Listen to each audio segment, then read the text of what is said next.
Ikaw ba ay hindi na pinapahalagahan ng partner mo at parang nanalamig na siya sa'yo at napakalaki na talaga ng pinagbago niya dahil sa bihira na lang siyang tumatawag, text o chat sa'yo. At kahit ikaw pang maunang kukontak sa kanya ay dedma ka pa rin niya. Yung para bang tuluyan na siyang nawawala ng gana sa'yo? Gawin mo lamang itong ritual na ituturo ko sa inyo mga kabuenas. Nang sa ganun ay hindi tuluyang mawawala ang gana at pagmamahal ng partner mo sa iyo. At mas lalo siyang magkakandarapa at mahuhumaling sa iyo.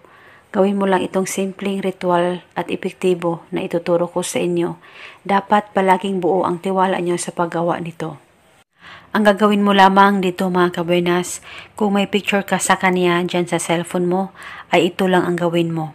Hanapin mo ang picture niya at pagkatapos ay titigan mo lang ito ng maigi at ibulong mo sa isipan mo o sambitin mo sa isipan mo itong spell, pangalan at apelido. Ikaw ay magkakandarapa at mas lalong mahuhumaling sa akin. 7 beses mo lang itong ibulong o sambitin sa isipan mo mga kabuenas. Mag-focus at mag-concentrate ka sa paggawa nito.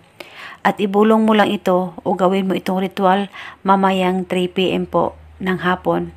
Insaktong alas 3 po ng hapon mga kabuenas, gawin mo itong ritual.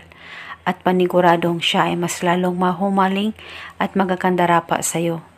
Basta palaging positibo sa paggawa ng kahit anumang ritual at hilingin ito ng buong puso.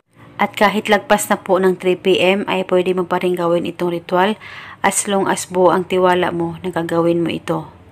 At pwede itong gawin sa kahit na anong araw. Titigan mo lang ang picture niya dyan sa cellphone mo, tiyak siya ay mas lalong mahumaling at makakandarapa sa iyo. At ikaw lang ang mamahalin niya. At kung ikaw ay may katanungan, mag-comment lang po kayo sa baba. At eto muna sa ngayon mga kabuenas, maraming salamat po sa panonood at sa patuloy pagsusubaybay sa aking mga videos. Hanggang sa sunod ko pong video.